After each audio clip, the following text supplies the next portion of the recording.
ಸ್ನೇಹಿತರೆ ನಮಸ್ತೆ, ನೀವು ನೋಡ್ತಾ ಇದ್ದೀರಾ ನ್ಯೂಸ್ 12 ಕನ್ನಡ. ನಾನು ಭಾಸ್ಕರ್ ತೋಟಿಗೆರೆ. ನಿಮ್ಮೆಲ್ಲರಿಗೂ ಗೊತ್ತಿರೋ ಹಾಗೆ ಆರ್ ನಗರ ವಿಧಾನಸಭಾ ಕ್ಷೇತ್ರದ ಮುನಿರತ್ನಂ ಅವರ ಮೇಲೆ ಮೊಟ್ಟೆ ದಾಳಿ ಆಗಿತ್ತಲ್ಲ. ಸೊ ಮೊಟ್ಟೆ ದಾಳಿ ಆ ವಿಡಿಯೋ, ಒಂದಷ್ಟು ವಿಡಿಯೋ ಸೋಷಿಯಲ್ ಮೀಡಿಯಾದಲ್ಲಿ ವೈರಲ್ ಆಗಿದ್ದು ಕೂಡ ತಮ್ಮೆಲ್ಲರಿಗೂ ಗೊತ್ತೇ ಇದೆ. ಸೋಷಿಯಲ್ ಮೀಡಿಯಾದಲ್ಲಿ ಏನು ವಿಡಿಯೋ ವೈರಲ್ ಆಯಿತು ಅಂದರೆ, ಮೊಟ್ಟೆ ದಾಳಿಗೂ ಒಂದು 5 ಸೆಕೆಂಡ್ ಬಿಫೋರ್ ಒಂದು ಆಡಿಯೋ ಬರುತ್ತೆ, ಆ್ಯಸಿಡ್ ದಾಳಿ ಅಂತ.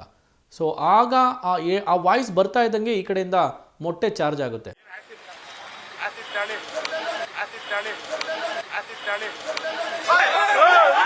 ಇದೆಲ್ಲ ಒಂದು ಕಡೆ ಈ ಘಟನೆಗೆ ಮುನಿರತ್ನಂ ಅವರೇ ಈ ಒಂದು ಏನು ಅವರೇ ಪ್ಲಾನ್ ಮಾಡಿ ಈ ಒಂದು ಘಟನೆಗೆ ಸಾಕ್ಷಿ ಆದ್ರ ಎನ್ನುವಂಥ ಕ್ವಶನ್ ಮಾರ್ಕ್ ಕೂಡ ಈಗ ಎಲ್ಲೆಡೆ ಆಗಿರುವಂಥದ್ದು. ಇದನ್ನೇ ಡಿ ಕೆ ಸುರೇಶ್ ಅವರು ಕೂಡ ಅವರೇ ಗುಂಡಗಳನ್ನ ಕರೆಸಿ ಅವರೇ ಮಾಡಿಸ್ಕೊಂಡು ನಮ್ಮ ಮೇಲೆ ಈಗ ಆರೋಪ ಮಾಡ್ತಾ ಇದ್ದಾರೆ ಅಂತೇಳಿ ಡಿ ಕೆ ಸುರೇಶ್ ಅವರು ಕೂಡ ಅದನ್ನೇ ಆರೋಪ ಮಾಡಿದ್ದು.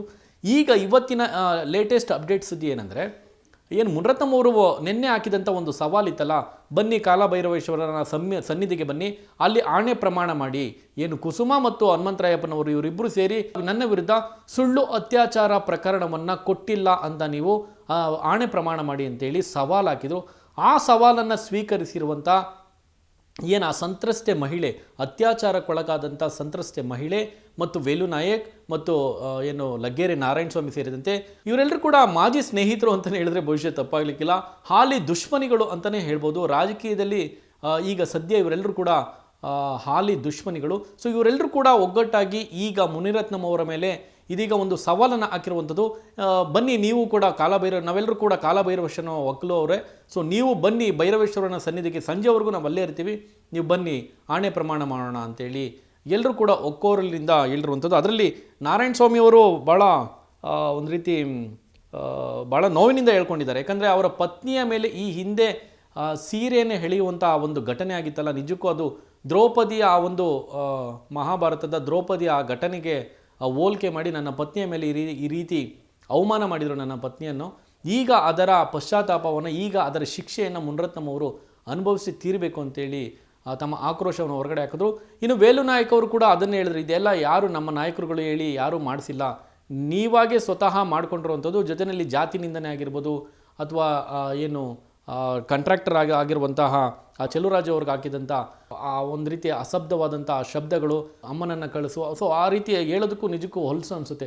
ಸೊ ಆಡಿಯೋ ವೈರಲ್ ಆಗಿತ್ತಲ್ಲ, ಇವೆಲ್ಲವೂ ಕೂಡ ಸ್ವತಃ ನಿನ್ನ ಕರ್ಮದಿಂದಲೇ ನೀನು ಮಾಡ್ಕೊಂಡಿರುವಂಥದ್ದು, ನಿನ್ನ ತಪ್ಪಿನಿಂದಾಗಿ ಆಗಿರುವಂಥದ್ದು, ನಮ್ಮ ಮೇಲೆ ಗೂಬೆ ಕುಡಿಸೋದಕ್ಕೆ ಬರಬೇಡ ಅಂತೇಳಿ ಇನ್ನು ವೇಲು ನಾಯಕ್ ಅವರು ಕೂಡ ಹೇಳಿರುವಂಥದ್ದು. ಒಟ್ಟಾರೆ ಇಲ್ಲಿ ಆ ಮಹಿಳೆ ಒಂದು ಇಲ್ಲಿ ಈ ಮುನಿರತ್ನಂ ಅಂದ ತಕ್ಷಣ ನೀವು ಸಾಮಾನ್ಯ ಅಂತ ಅಂದ್ಕೊಂಬೇಡಿ. ಈ ಹಿಂದೆ ಕೂಡ ಕಾರ್ಪೊರೇಟರ್ ಆಗಿದ್ದರು, ಅದಕ್ಕೆ ಹಿಂದೆ ಏನಾಗಿದ್ರು ಕಾಂಟ್ರಾಕ್ಟರ್ ಆಗಿದ್ದರು.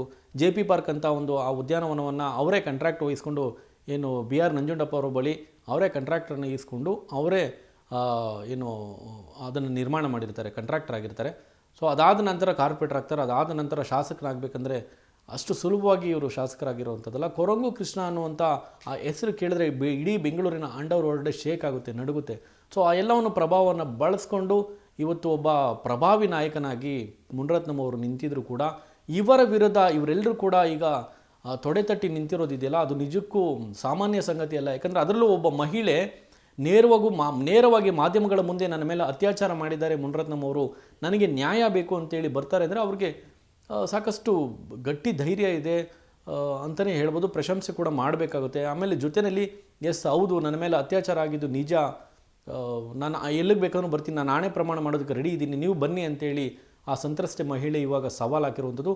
ನಿಜಕ್ಕೂ ಇಲ್ಲೊಂದು ಕುತೂಹಲ ಏನಂದರೆ, ಮುನಿರತ್ನಂ ಅವ್ರಿಗೆ ಎಲ್ಲರೂ ಸರಿಯಾಗಿ ಈಗ ಟಾಂಗ್ ಕೊಟ್ಟಿದ್ದಾರೆ. ಮುನಿರತ್ನಂ ಅವರು ಆಣೆ ಪ್ರಮಾಣ ಮಾಡಿ ಅಂತೇಳಿ ಏನು ಸವಾಲು ಹಾಕಿದ್ರಲ್ಲ, ಈಗ ಆ ಮಹಿಳೆ ಹೇಳ್ತಾ ಇರೋದು ಏನಂದರೆ, ಅತ್ಯಾಚಾರಕ್ಕೆ ಸಂತ್ರಸ್ತೆ ಮಹಿಳೆ ಹೇಳ್ತಾ ಇರುವಂಥದ್ದು ಏನಂದರೆ, ಹನುಮಂತರಾಯಪ್ಪನ ಆಗಿರ್ಬೋದು ಮತ್ತು ಕುಸುಮ ಅವರಾಗಿರ್ಬೋದು, ಅವ್ರು ಯಾಕೆ ಬರಬೇಕು, ಅತ್ಯಾಚಾರಕ್ಕೂ ಅನ್ಯಾಯಕ್ಕೆ ಒಳಗಾಗಿರುವಂಥದ್ದು ನಾವು, ಸೊ ಬನ್ನಿ ನಾವು ಬರ್ತೀವಿ ಆಣೆ ಪ್ರಮಾಣ ಮಾಡೋದಕ್ಕೆ, ನೀವು ರೆಡಿನಾ, ಬರ್ತೀರಾ ನೀವು, ನಾವು ದೇವಸ್ಥಾನದ ಹತ್ರಲ್ಲೇ ಕಾಯ್ತಾ ಇರ್ತೀವಿ ಅಂತೇಳಿ, ಭೈರವೇಶ್ವರನ ದೇವಸ್ಥಾನದ ಬಳಿ ಕಾಯ್ತಾ ಇರ್ತೀವಿ ಅಂತೇಳಿ ಇದೀಗ ಸವಾಲು ಹಾಕಿರುವಂಥದ್ದು. ಎಲ್ಲರಿಗೂ ಕಾಡ್ತಾ ಇರುವಂಥ ಒಂದೇ ಒಂದು ಪ್ರಶ್ನೆ, ಮುನಿರತ್ನಂ ಅವರು ಈಗ ಆಡಿದ ಮಾತನ್ನು ಉಳಿಸ್ಕೊಳ್ತಾರಾ, ನಿಜಕ್ಕೂ ಆಣೆ ಪ್ರಮಾಣ ಮಾಡೋದಕ್ಕೆ ಕಾಲಭೈರವೇಶ್ವರನ ಸನ್ನಿಧಿಗೆ ಬಳಿ ಹೋಗ್ತಾರಾ, ಕಾದು ನೋಡೋಣ. ಇಂತಹದೇ ಲೇಟೆಸ್ಟ್ ಅಪ್ಡೇಟ್ ಸುದ್ದಿಗಳಿಗಾಗಿ ನೋಡ್ತಾ ಇರಿ ನ್ಯೂಸ್ 12 ಕನ್ನಡ. ಇದು ಸಮಸ್ತ ಕನ್ನಡಿಗರ ಧ್ವನಿ. TV12 ಕನ್ನಡ, ಇದು ಕನ್ನಡಿಗರ ಧ್ವನಿ.